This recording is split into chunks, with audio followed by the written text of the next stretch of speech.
This video was brought to you by my loyal patrons. Pledge today and receive exclusive perks. Link in the description.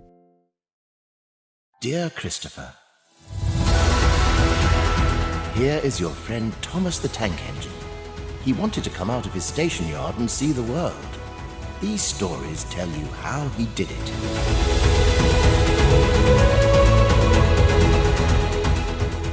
I can't believe we're here. This is it. The end of the model series.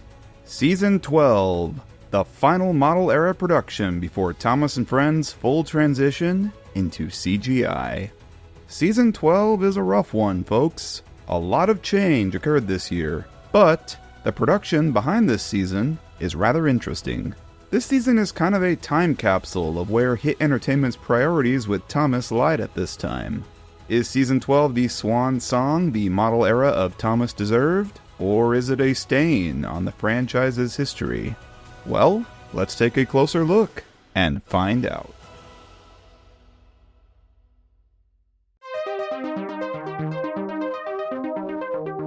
I'm just going to say this right up front. The production history of this season is way more interesting than the actual content of the season itself.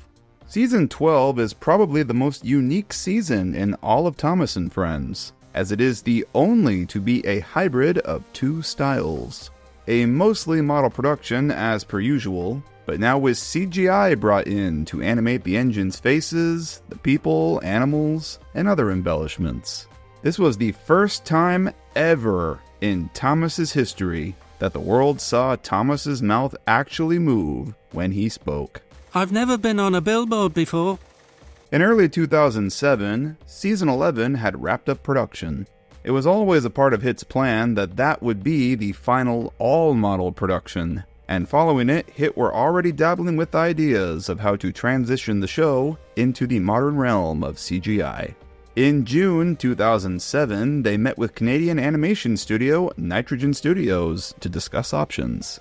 The same studio behind the acclaimed 2016 movie, Sausage Party. Yeah, they're that studio. Oof. They also met with Stardust Pictures, a production company founded by animation director and storyboard artist Dino Atanasiou. I apologize if I just butchered that. Stardust would produce some test footage for Hit, reanimating two existing episodes, Don't Be Silly Billy and Thomas and the Stinky Cheese, in full CGI, aligning the lip-syncing with Michelangelo's narration. Oh no! Grown Thomas, I'm back at the dairy, right where I started. Some clips from these tests were uploaded online, and some of the storyboards used are still up on Dino's website. Ultimately, Hit went with Nitrogen Studios to be the ones to take on the role of animation. And if I'm to give my opinion on this, I can see why Hit went with them. I find the animation of Stardust's tests to be too bouncy and cartoony. Granted, they are just tests, and not indicative of what the final would look like, though I do appreciate the attempts to keep the faces as close to the model ones as possible here. Compared to Nitrogen's work in the following seasons, they seem to be the better choice. But Nitrogen did work in conjunction with Stardust for Season 12. Dino storyboarded the entire season, and Nitrogen animated per his direction. On the model side of things, this season was shot quite a bit differently than usual. For most shots, the engines did not have their faces. In place of them was a special target, which the animators would later use to track the animated faces onto them. However, the traditional model faces do still appear in faraway shots or shots where they're obscured or the characters are moving too fast to notice. In place of the people figures were markers, these colorful balls on sticks that marked where the animated people should be in the frame. These behind-the-scenes shots are a bit uneasy to look at. It feels wrong to be looking at a picture of Thomas with no face on him. Unlike the last few seasons, this one was shot in 25 frames per second, as opposed to 50. Have you ever thought that Season 12 looked a little different compared to the other Hit seasons? I mean, the CGI additions aside, this is probably why. I don't think we have a source anywhere regarding why, but my assumption is because animation is typically done in 25 frames per second, so they shot the season in accordance with that. This is also the first season to only have 20 episodes instead of the usual 26. This is a change that we'll see them stick to for the next few years, and I assume that this was a budget thing to keep costs down and production efficient. In total, all 20 episodes of Season 12 cost a whopping £2.5 million to produce, with a filming cost of about £1,000 an hour. Now, Season 12 was not meant to be the only season in this hybrid style. HIT had intended to keep the series in this state for a few seasons before fully transitioning to CGI, and this aligns with Pierce Brosnan's original contract, as he was originally brought on to narrate Seasons 12, 13, and 14.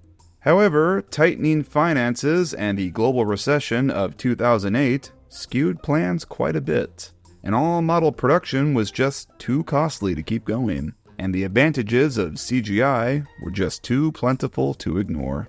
So, after Season 12 had wrapped, HIT announced rather suddenly and unceremoniously that their time at Shepperton Studios was ending, and the entire model crew were out of a job. Thus, this is the final season to feature involvement with series veterans director Steve Asquith, director of photography Terry Permain, and model maker David Eves, all who had been there from the very start. With production wrapped, the props were all boxed up. They all went to Nitrogen Studios for a little while, presumably so the studio could use them for reference when designing their CGI models. After that, they went into storage, though they have seen a second life in recent years. Many are now on display at the Thomas exhibition at Drayton Manor Theme Park, and at the Hara Model Railway Museum in Japan, and you can still go and see them today. Many have also found their way into personal collections around the world.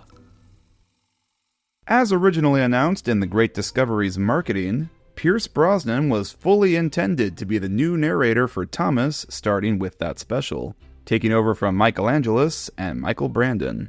Although, shortly before The Great Discovery's release, he was touted as only a special guest narrator, and would only be narrating that special. The initial reception to Pierce from audiences was a bit mixed. Reviews from 2008 or so will say as much. Series producer Simon Spencer felt that Pierce's narration worked more as a movie narrator, and didn't really fit the vibe for normal episodes. And so ultimately, Pierce was shown the door, and both the Michaels were asked to return in the 11th hour. However, Pierce had already fully narrated Season 12 by the time the decision was made to axe him. The behind-the-scenes interview footage with him was filmed during his recordings for the season, as evident in the clips shown in that doc. Thomas arrived at Great Waterton. Sir Topham Hatt was waiting to welcome the brass band. Thomas arrived at Great Waterton. The Fat Controller was waiting to welcome the brass band. Thomas had been chosen to help the builders. He was very busy and very proud. Thomas had been chosen to help the builders. He was very busy and very proud. A clip from the episode Gordon Takes a Shortcut was posted on Dino at Tanasiu's site, which uses Pierce's narration. I never get lost. I know the railway better than any other engine. Some very important passengers and a group of workmen are waiting at Great Waterton. To this day, these short clips are the only bits of his dub to surface publicly anywhere. His dub is pretty sought after by lost media enthusiasts, myself included. I would love to hear a regular episode narrated by him. The characters' mouth movements were all animated to Pierce's narration, hence that clip posted by Dino on his site. When the Michaels were both brought back, their new narrations had to match the already existing animation, which restricted them in delivering a natural performance. Sometimes I'd say their narration is pretty seamless, and other times it just feels off. No, thank you. I can pull these cars on my own, Rheneas. I'm stronger than you. Small blame to them, of course, but we'll talk more about that later in the video. Season 12 is truly a unique season of Thomas, and the final product was the end result of a lot of rash decisions made during its production. You could argue some of these changes were for the better, and some for the worse. But I'll let you decide that.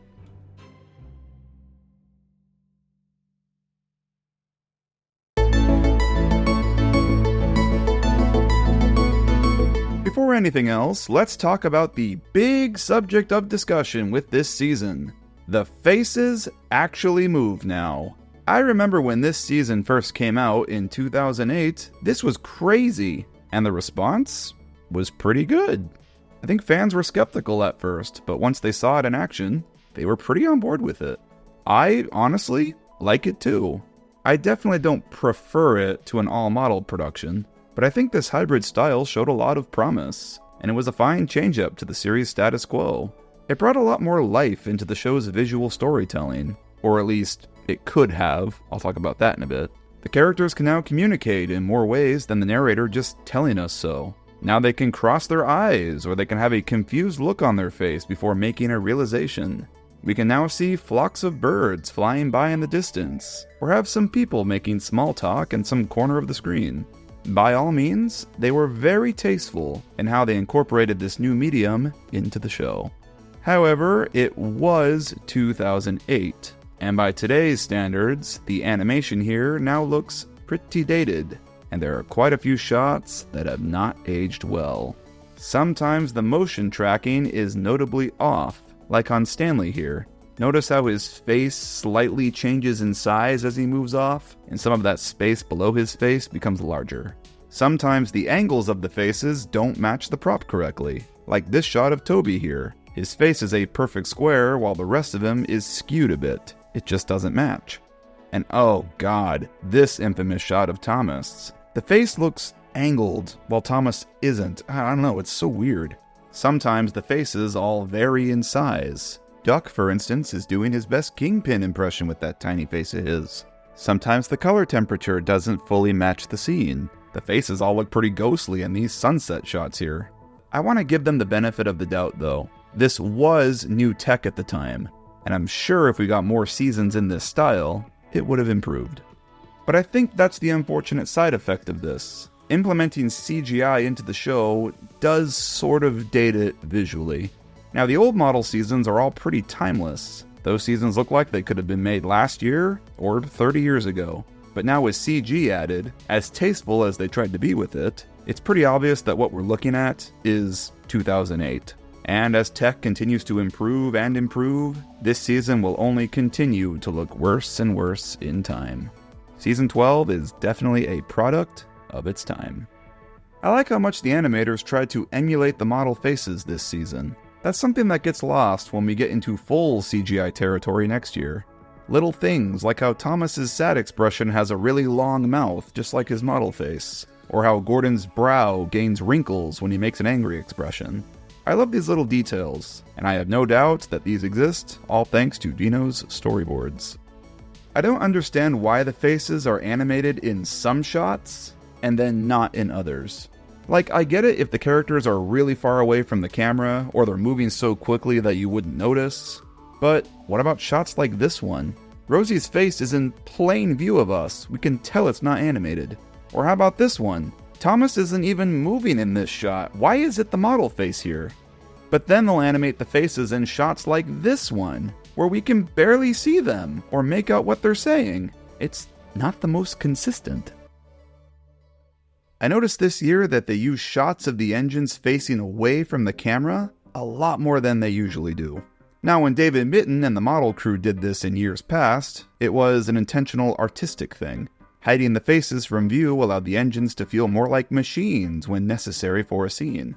I mean, I guess you could say that also comes across here, but my cynical brain knows that they didn't do this for artistic purposes. It's so they would have less shots of faces to animate. The less time faces are on screen, the less they have to spend on animation, after all. I also noticed that there's a rather large lack in those big panning shots that are pretty unique to Asquith's directing style. The camera doesn't move as much this year as it usually did before. And if I had to guess, this was probably also intentional to make the motion tracking of the faces easier on the animators. Now, it isn't gone completely or anything. There's a couple times that they do get to do fancy camera movements, but usually it's during shots where little to no CGI is required, like this shot here of Gordon entering the smelter's yard. Now, I get the impression because they couldn't do as many camera movements as before, they instead decided to be innovative in other ways. There's a number of new types of shots this year that feel unlike anything from the hit era previously. I'd like to point out this overhead shot of Toby leaving the sheds. This is a pretty cool angle. It emphasizes how neglected Toby feels in this moment. I like that.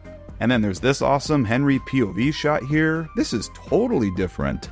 This is a nice example of working within the limitations put on the model crew this year. I wish the previous hit seasons had more creative direction like this. The cast of characters is notably large this year. So many characters that we haven't seen in ages popped up for a couple lines here and there. I'll never forget how fired up the fandom was when Excellent Emily first aired and Duck was in it. It was like when Captain America picked up Thor's hammer. Everyone just lost their freaking minds. Excellent Emily, in particular, has a pretty radical cast for a hit era episode. The two main characters are Emily and Murdoch. Wow! With appearances by Duck, Trevor, Jeremy, Dowager Hat. What a crazy lineup. Gordon takes a shortcut too. It's a Gordon and Stanley story, with appearances by Duck, Oliver and Toad, and Ben, but not Bill though, just Ben. It's a shame that none of the returnees are really given spotlight roles this year. Most of them are just kind of thrown into episodes at random. But you know, after 4 years of seeing just the main cast and the Scarloey engines pretty much only, it's a breath of fresh air to see all these old faces again. And to my delight on this rewatch, there are quite a few instances of continuity this season. Toby mentions several events from past episodes at one point. Emily going to Blacklock in Season 8, Henry finding a flagpole in Season 9, and Thomas rediscovering Great Waterton in The Great Discovery. The wishing tree from Season 8 is brought up again and is integral to a plot. And there's a whole episode revolving around the legend of Proteus from Season 9. These are cool moments. It's pretty rare when the hit era references itself. And I think that's about it for positives, because Season 12 is, frankly, a pretty bad season. I cannot stand the writing this season. They are all your typical 3 strikes formula plots. I don't think many of them stray far from that or try to do something different. So many episodes, if not all of them, have the most nonsensical things happen for the sake of plot.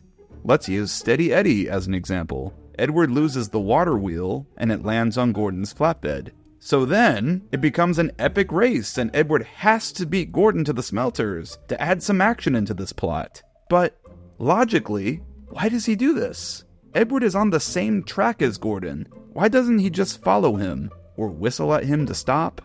Another example of this is in Saved You. Toby has broken down on the main line, and Gordon is bringing an engineer to fix him. What, was the engineer just going to fix Toby on the main line?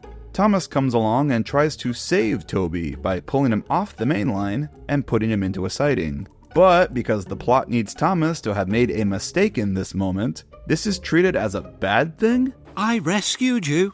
No, you didn't. Gordon was bringing an engineer to fix me. How is Thomas the bad guy here? Yeah, Toby's out of view now, but isn't he much safer in a siding than being exposed on the main line where an oncoming train could hit him? In Don't Go Back, Thomas biffs into Mavis and pushes her off the track. Okay, first of all, he didn't feel that. Ooh, rattling rods, ooh. And he didn't hear her say that either? Is he deaf? And then he doesn't notice her right there when he reverses? Oh, so he's blind now too? This of course happens because the plot can't have Thomas notice his mistakes yet, even though what they're showing us contradicts it. In Thomas Puts the Brakes On, Thomas runs into buffers and loses his load. And, again, somehow doesn't notice them on the ground next to him when he reverses. Oh, but him losing the bricks is apparently a big problem because plot. Now the half-completed bridge can only now not be finished because Thomas lost a measly 40 or so bricks. I think you're going to need a lot more than 40 bricks to complete that thing, don't you think? Emily stops on flooded tracks, only for the track to give way underneath her. Well, gee, what'd you think was going to happen? Why did you stop there at all in the first place? Oh, right, because plot. Because Emily has to be stuck at this point in the story. Rosie's funfair train is made up of the crappiest wagons on Sodor, apparently. For not 1, not 2, but 3 couplings just happen to snap on this journey. Why? You guessed it, because plot. The story needed Rosie to indirectly create a trail of destruction, so whatever. The couplings just keep snapping, don't question it. All these dumb moments are so infuriating. These scripts all feel like first drafts, with no revisions made to them. Not that the hit seasons are known for their great writing or anything, but this batch of episodes feel quite a bit lazier than usual. They all feel so rushed and poorly thought out. The way these episodes are written feel like they are still within the limitations of the model production that CGI lifted.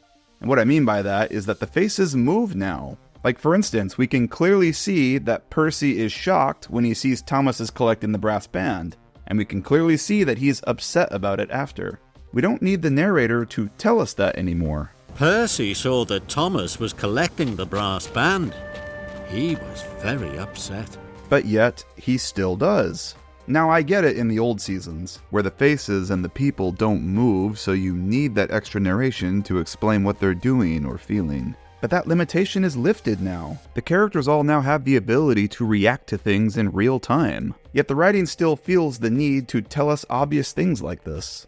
Now, I can give it a pass this year, since this is the first time the show is working within this new style, and I hadn't really fully worked out all the kinks yet. And I say this fully knowing they don't ever work out these kinks until a whole new writing team was brought in.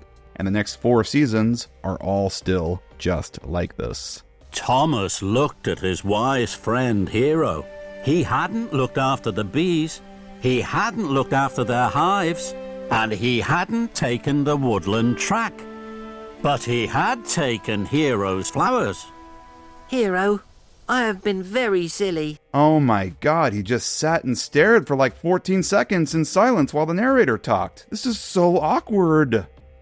The pacing is a lot snappier than usual this year. These episodes jump from plot beat to plot beat, often cutting several shots to keep the pace moving along. I'll use Steady Eddie as an example again. This one starts out with Edward taking a water wheel. It becomes your bog standard 3 strikes plot. Then he loses the wheel on the 3rd track he decides to go on. And then it becomes a big chase sequence. Edward beats Gordon to the smelters, and then he has to go to Great Waterton, and then it ends. This episode goes by so fast that Gordon doesn't even have a chance to speak, and he's supposed to be the other major character of this one. And Henry gets it wrong. Henry's realization that he messed up is just immediate. Without them, the tree will have to be cut down. Oh dear, the woodsmen are here to save the wishing tree, not cut it down. I have made a very big mistake. There's no time to let it sink in before moving on to the next sequence. It's so snappy. Frankly, too snappy. A fast pace isn't necessarily a bad thing, but sometimes scenes need to take time to breathe, to build suspense, let the audience take in what's happening. If anything, I'll give Season 12 this. At least this breakneck, rapid-fire pace keeps it from ever getting boring. Brainless, nonsensical, dumb, yes, but it's not boring. It is an absolute shame that this is the season that Model Thomas went out on, because I think the model sets this year are the worst that they have ever been. They all look so cobbled together, and they rely so heavily on bushes and greenery covering all the seams. Everything is so overgrown. Sodor doesn't look like a place that anyone lives in anymore. It just looks abandoned. It's like the season takes place in the post-apocalypse. There's very rarely any big mountainy backdrops to imply distance. Sometimes there's just nothing in the background at all. This set in particular looks like it's placed on the edge of the world. I genuinely wonder if there was like a huge time crunch on the model shoot this season, as if they had to get filming done quicker than usual so the episodes had time to be edited and sent over to Nitrogen for animation. That would be an explanation at least for why the sets look so thrown together this year. And speaking of baffling set design, what on earth were they doing with the express coaches this year? So many times, sets will just be littered with coaches, just sprinkled everywhere. Like, what is this shot? Why are there so many coaches out on the main line here, not coupled to each other? I can't wrap my head around this. Was it done to hide blemishes or gaps in the set or something? I mean, I can't imagine there would be gaps. There never was before. It's so weird and distracting. All these coaches left everywhere and all the overgrowth just makes this railway look messy and unorganized. What a dump. The narration from both Michaels this year is so rushed. And this is not entirely their faults. They had to re-narrate these episodes so their lines aligned with a previous narrator's dub. Michael Angelus's narration feels, at times, a little slapped together. At this point, Angelus talked rather slowly, and since all the animation's placement was predetermined by Pierce's narration, sometimes there's moments between characters speaking that a narrator line doesn't have time to fit in, so they cut rapidly from one line to the next to squeeze it all in. Colin has never been to a party. Mr. Percival thought having the party at the wharf was a very good idea. But you should have asked me first. Now, I'm probably making it sound a lot worse than it actually is. It's just something that I noticed at times and thought it sounded a little rushed. But at least Angelus is pretty consistent with the voices this year, for the most part. I do get a chuckle out of his attempt at a Texan accent for Hank. Howdy, Thomas. Now you look like one of the finest little engines I've ever seen. Michael Brandon, meanwhile, is just all over the place. So many of his voices are not consistent with previous seasons. Like he just forgot who these characters were. Here's a few of many examples. Sometimes he does this really raspy voice for Sir Topham, which really comes out here. Emily, you were meant to pick up the brass band. And James, you were meant to pick up the bunting and decorations. None of you arrived. God dang, he's pissed! I've never heard him so mad before. Sir Handel is now Marlon Brando and The Godfather for some reason. I'm going to tell him a Man in the Hills story. They are his favorites. Hector is now Hispanic. I'm a very heavy freight car. We must race down the hill at full speed. Then we will biff the train right through the snow. And Freddy now sounds like Patrick Starr. This party will be the biggest party ever. In fact, Brandon's voice for Freddy changes mid-scene. Colin has never been to a party. But you should have asked me first. Oh, yes, sir. If I work quickly, I can still put everything right. Oh, that's so bad. No one in the editing room or the recording booth thought that voice change was awful. We couldn't have used another take for that. I would not be shocked to find out if both Michaels narrated the entire season in a single day. It is fun when little weird moments pop up that are clearly indicators of Pierce's original narration, and you can tell that they're leftovers from him because they are unlike either Michael's styles. For example, there's this little laugh that Angelus does mid-line here for Gordon. Please, stop. I'm lost. I need to get to the lower track as quickly as possible. Now, I bet you anything that Pierce did a little laugh in his narration, so they lip-synced that in the animation. So then Angelus tried to do it too, to match. And it feels kind of out of place, because it's not really his narration style to laugh mid-sentence. Brandon, meanwhile, doesn't do the laugh at all, so Gordon's mouth just opens randomly mid-line here. Please, stop! I'm lost. I need to get to the lower track as quickly as possible. A similar thing happens in Push Me, Pull You. Angelus does another laugh mid-line here. No thank you, I can pull these trucks on my own. I'm stronger than you. And the lip animations seem to match that. In Brandon's dub, he doesn't laugh and says Rheneas instead. No thank you, I can pull these cars on my own, Rheneas. I'm stronger than you. I think both dubs this year are pretty botched. But between the two, I'd say that Angelus was the winner. As always, here is my list of random observations. You can see the string used to pull the point in Rosie's Funfair special here, and then they use this same shot in a later episode where they Photoshop the string out. I got a kick out of trying to spot when the human figures pop up. Like here, there's a prop person in Edward's cab and a CGI guy on the ground in the same shot. Or here, prop people inside of Birdie and CGI people next to him. The docks manager is Mr. Percival. That's kind of funny. You can see Thomas's exposed face target here in Heave Ho Thomas. And you get a quick glimpse of Duncan's here in Push Me Pull You. It's neat that they bothered to animate footsteps in the snow episodes. They even added a little bike trail here in the party surprise. That's neat. Toby flat out derails when Thomas saves him. Was there not a better take of this? The UK dub flip-flops on what Mr. Percival is called. In The Party Surprise, they call him Mr. Percival. But then in other episodes, he's the Thin Controller. Then Mr. Percival arrived. Then the Thin Controller arrived. He gave them all special jobs. Pick one. Which is it? I like how Thomas and Stanley have no snow on them here, despite allegedly waiting there for ages for James. It's almost like they're model trains that were placed there right before the camera started rolling. Oh wait. I have never noticed until this rewatch that the CGI model for Topham in this season is different from the one in the CGI series. His coat jacket flaps are just a texture on him, like they're painted on, just like on the prop Topham. That's actually cool. They were trying to emulate the look of the prop with his model. Stanley's side rods are two separate pieces, as evident here. That's interesting. I would have thought it'd be one solid piece. I really like how Push Me Pull You jumps straight into the story. It's like the only episode of the era with no fluffy intro sequence at all. That is probably the only positive thing that I can say about this one. Now the episode itself is pretty mid, but I do really love that the final episode of the model era is one about Thomas and Percy, the show's two biggest characters. That feels really appropriate. Knowing that HIT originally wanted to keep this hybrid style going for a couple more seasons, this probably wasn't intentional, so call it a bit of a happy accident, if you will.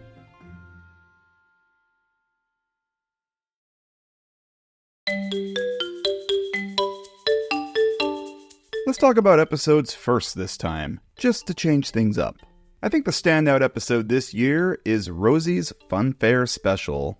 Now, I am not saying that this one is good by any means, but it's definitely a change-up from the norm at this point. For 4 seasons straight, the only characters that were allowed spotlight roles were the 8 main cast members and the narrow gauge engines. The secondaries were just never allowed to have them. So the fact that Rosie, a fairly established character at this point, finally got an episode of her own is pretty special. This tends to be the episode that comes to my mind when I think of this season. And it's also another one of those rare episodes where Thomas is nowhere to be found, allowing Rosie to truly stand on her own, not tethered to him.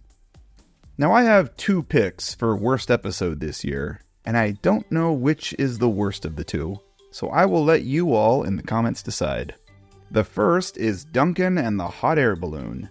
There is not an ounce of logic to be found in this episode. Duncan is tasked with transporting a hot air balloon somewhere, but the balloon is already inflated when he arrives to collect it. If the balloon is already inflated, why on earth does it need a train to deliver it? Literally just fly there. Like what? This is one of those actively insults the audience's intelligence episodes. I was just baffled the entire runtime of this one.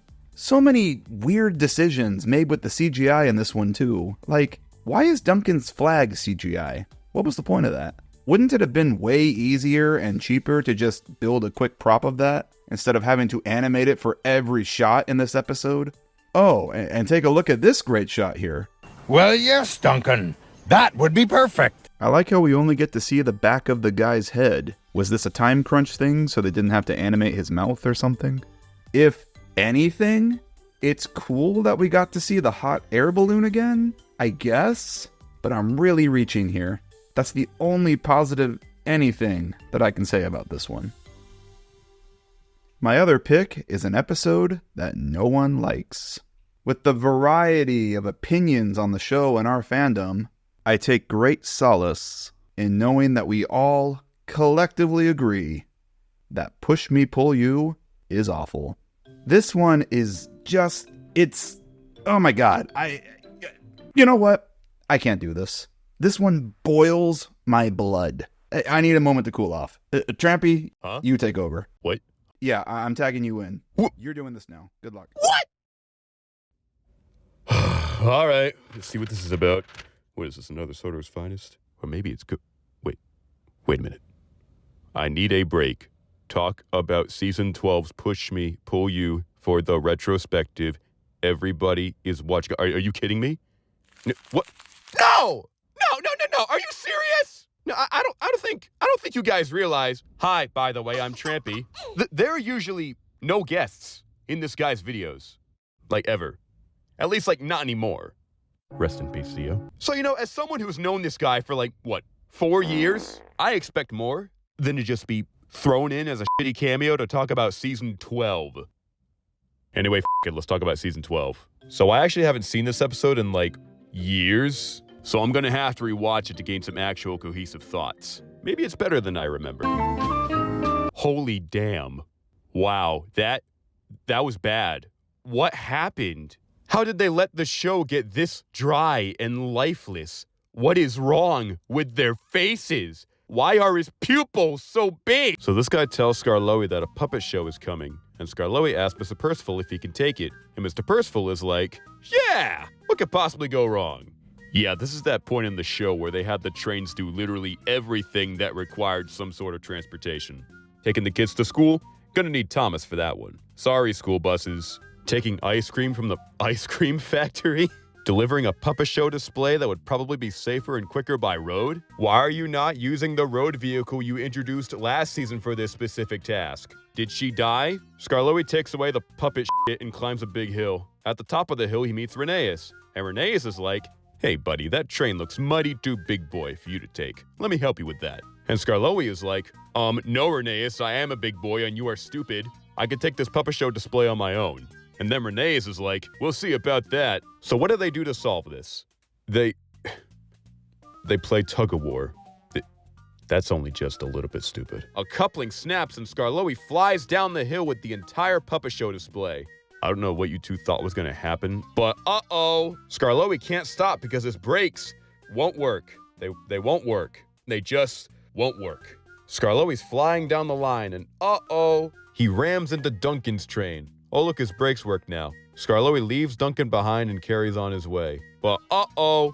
Suddenly, he can't stop again. He sees Rusty up ahead. He whistles to Rusty. Rusty stops for some reason. Skarloey barrels through Rusty's train of ice cream. Oh, it's all melted too. What the f***? I should also mention that his brakes worked again that time. So Skarloey abandons Rusty in his filth and carries on his way. He's just got to deliver that puppet show. This train don't stop now. But uh-oh, there's a pond up ahead. Of course there is. So, rather than using his brakes, Skarloey is speeding down the line, and he rams through the buffers, and then he lands into the pond. Why did you use your brakes when you crashed into the other trains earlier, but you're not using your brakes now? Why are you not using your brakes now? Are you stupid? Oh, it's so bad. Oh, it's so... Someone call an ambulance. I'm dying.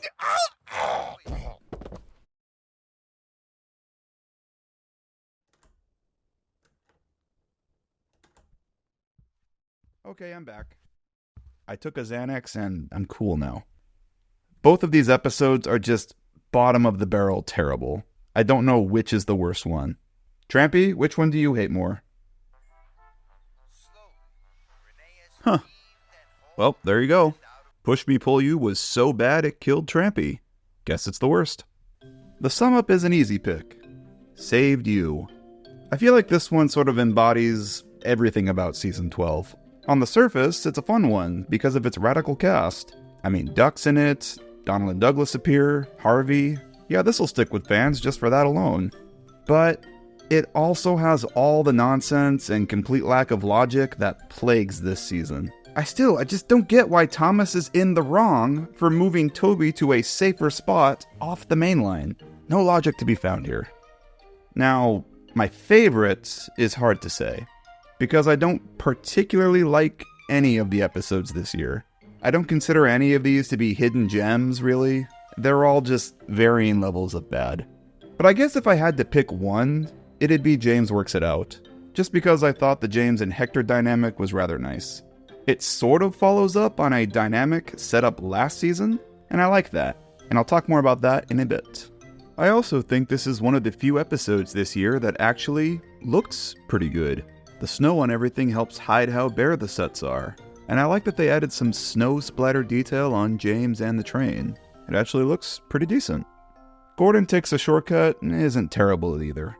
It's easily the weakest Gordon episode of the model hit era, which is saying a lot because Gordon episodes are usually the safe bets most of the time.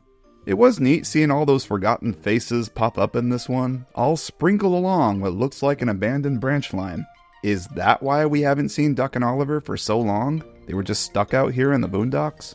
And it's also cool that Stanley got to do something in this one, even if he didn't contribute all that much.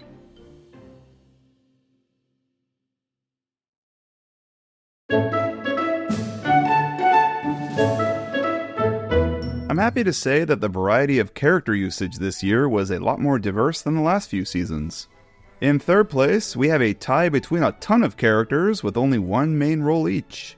Edward, Henry, Gordon, James, Rosie, Scarloey, Duncan, Peter, Sam, Freddie, and new faces Hank, Flora, and Colin. In second is another tie between several characters with two main roles each. Percy, Toby, Emily, Diesel, and Stanley. And in first place is Thomas, because it always is, and probably always will be. This isn't even a surprise anymore. Only 8 main roles this year, though. That's shockingly fewer than normal for him. The new characters this year may be the least interesting of any new batch of characters yet. I don't really feel one way or the other about any of them, and none of them ever appear again, so none of them really mattered. Of the 3, Hank seems to be the one with an actual personality at least. He's very jovial, easygoing, like a southern gentleman type, but I can't say that I like him. This giant American K4 on Sodor looks so ungodly out of place. And I didn't think the plot of this episode really did much to justify his existence here. He's just here to sell toys. We all know what the deal is. Flora is not really much of anything, although her official character bios make her seem a lot more interesting than what we got with her. Apparently she has the ability to switch between rail wheels and road wheels? Why wasn't this what her episode was about? Imagine how much more interesting that would have been. Colin is also a big lump of nothing, but I don't mind the idea of him. Now we have a permanent face to associate the wharf with, kind of like Cranky with Brendam or Mavis with the quarry. It's a shame that they introduced him only now, right before the wharf becomes completely irrelevant in the series. I think it's really cool that they decided to give Rosie her own episode this year. Now, I don't like the episode, but it was a nice exercise in expanding her character a bit. She is young, excitable, and means well. She's just a little oblivious. It's cool that they paired her up with Emily for this one, giving her someone new to bounce off of that isn't Thomas, who previously was really the only other character to interact with her. It's kind of crazy to me how quickly they just kind of forgot about Rosie following this. I mean, she does pop up in the CGI series every now and then, but 10 whole seasons went by before she got a spotlight role again. This is our first season with Stanley in it since The Great Discovery, and the only season where Stanley contributes anything of note to the show. And yet, I feel like we didn't learn a single new thing about him. I mean, really though, how come he didn't get an episode to himself? I mean, Rosie got one, so they clearly weren't averse from giving non-main characters episodes at this point. Thomas Puts the Brakes On could have easily been a Stanley episode. Just swap him and Thomas, why not? He does get a couple biggish roles, such as this one, but he's never the lead character. I really wish I had more to say about him, but this season didn't give us much, unfortunately. He continued to be pretty popular with fans and kids, and they frequently made merchandise of him. I don't know why the show just gave up on him so quickly. After 2 seasons of not really doing anything, Peter Sam got a rare lead role again, and I really like that he's tethered to Proteus again here. I find this rather interesting, for if you remember, back in The Magic Lamp, Peter Sam was a naysayer and didn't believe in the legend of Proteus. He thought it was silly. Though over time, it seems he has grown to respect the tale, and now goes to some great lengths to help restore a statue of the engine. The one that scoffed the legend before ends up being the one to go the extra mile to honor him here. That's a fun little arc for Peter Sam, whether intentional or not. One dynamic I actually did like this year was the one between James and Hector in James Works It Out. There is some nice continuity here, whether intentional or not, from last season's Hector the Horrid. In that one, James claimed that Hector looked troublesome. He does look troublesome, huffed James. And he was impressed when Thomas managed him. It is fairly clear that James doesn't view Hector in any high regard, which continues into this episode. Hey, that was nothing. See how easily I can shunt heavy Hector? Hector is just kind of a tool for him, something that he can use to show off to the others. He doesn't listen to anything that Hector says. He is just a truck after all in his eyes. But across the events of the episode and working together to get out of a sticky situation, James learns to respect Hector as something more. You can always rely on a good truck. And you know what? That's pretty nice. I like that. I don't really have much else to say about the other main characters this year. I've complained endlessly about how out of character they all tend to be in these hit seasons, and I feel most of them are to a degree this year too. Edward especially. We are back to a version of him that's more like James than anything, not taking care at all, and making rash decisions to get attention from others. Not at all like Edward whatsoever. Emily was pretty dumb in her episode. Thomas is a flat-out idiot in pretty much every episode he's in this year. That's pretty par for the course at this point. Gordon's whatever, I guess. Kinda hard to mess him up. Henry was okay. His episode wasn't the worst this year. It's nice they touched on his love for the forest again, really homing in on the fact that he is the gentler one of the three big engines. As for the MVP, though, you know what? I'm going to give it to Toby. This was a hard choice, because I didn't think there were any clear standouts this season. But I'm choosing Toby because he seemed to get a little more love than usual this year, playing a big role in 2 episodes, both of which were kind of related. In Toby's special surprise, Toby discovers an old sign for the old Sodor tramway. And later on, Sodor Tramways reopens and Flora arrives. Another nice instance of continuity this year. As far as bad Toby episodes go, I mean, neither of these were great, but they weren't the worst he's ever had. At least he wasn't a down-on-himself coward this year. It's nice to see a season prop Toby up for a change, instead of him always seeming like an afterthought.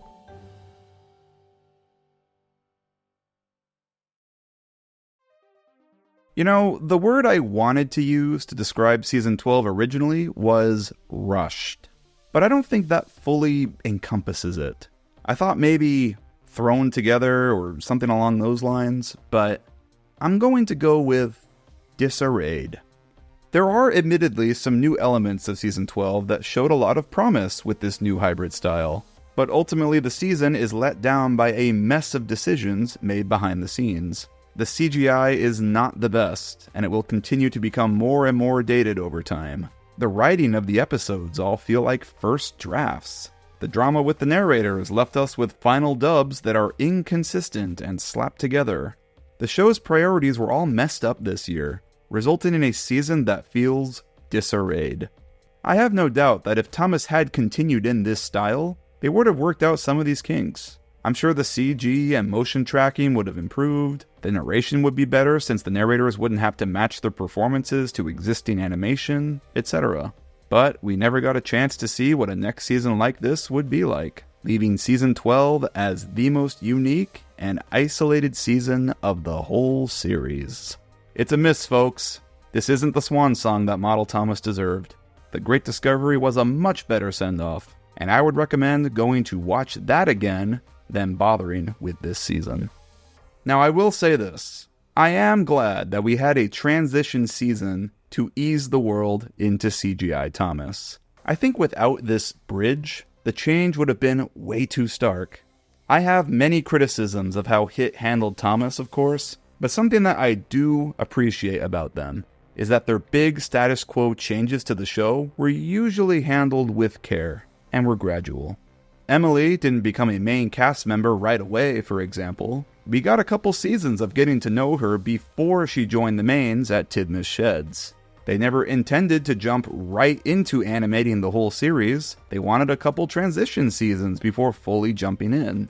And in retrospect, especially compared to how tastelessly Mattel handled their big changes later on, I can say that HIT did well, not totally alienating their audience. And with that, we bid farewell to the model series. The next episode will be our first dive into the CGI series. And boy, oh boy, what a bumpy ride that's going to be.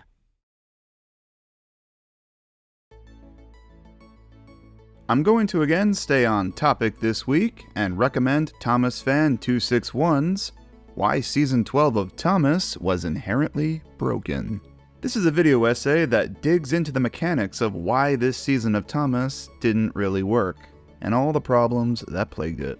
Having a narrator stating characters' actions alongside the characters having animated faces is a weird clash, and I think Sean here puts it into words much better than I have. It's a constructive watch. Check it out. Want to give a big thank you to Kyle, aka Trampy, for his bit in this video. We joked about how funny it would be to have him just randomly show up in this to rant about a bad episode. And, well, we ended up doing just that. He had a fun time with it. His comedic timing is so on point. His socials are in the description below. Go check his stuff out. And also a thank you to Special Trees, who provided me some further insight into the Nightmare of a production that this season was. Thanks for your help, man. His socials are also in the description below. I want to thank everyone for the overwhelmingly positive response to Donald and Douglas's Sodor's Finest. I made a lot of fun videos this year, but this one was something else. These videos really are a chance to collaborate with other creators and put everyone's talents into one big project. It came together so well, and I think it may be my favorite Sodor's Finest yet. Well, okay, second maybe. Edward is a hard one to beat for me. The next video will be the one celebrating the 100k subscribers milestone. It is still in the works, with much to be done still, but my goal is to have that out on October 9th. You're probably wondering, why October 9th? That's a Wednesday, what a weird date.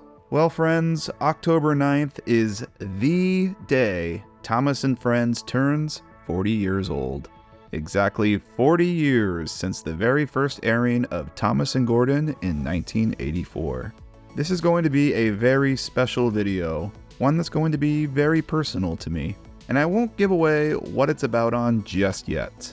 I'll tell you all this though, it is not a Sodor's Finest on Thomas. I know I've said that I would cover him in the past, and I'm sorry for changing plans, but I'm saving Thomas for a very special occasion. I do have a plan for him. He is coming. And with that, I will say no more. Big thank you once again to all my patrons for the continued support, and thank all of you for watching. I'll see y'all in the next one, folks. Bye-bye.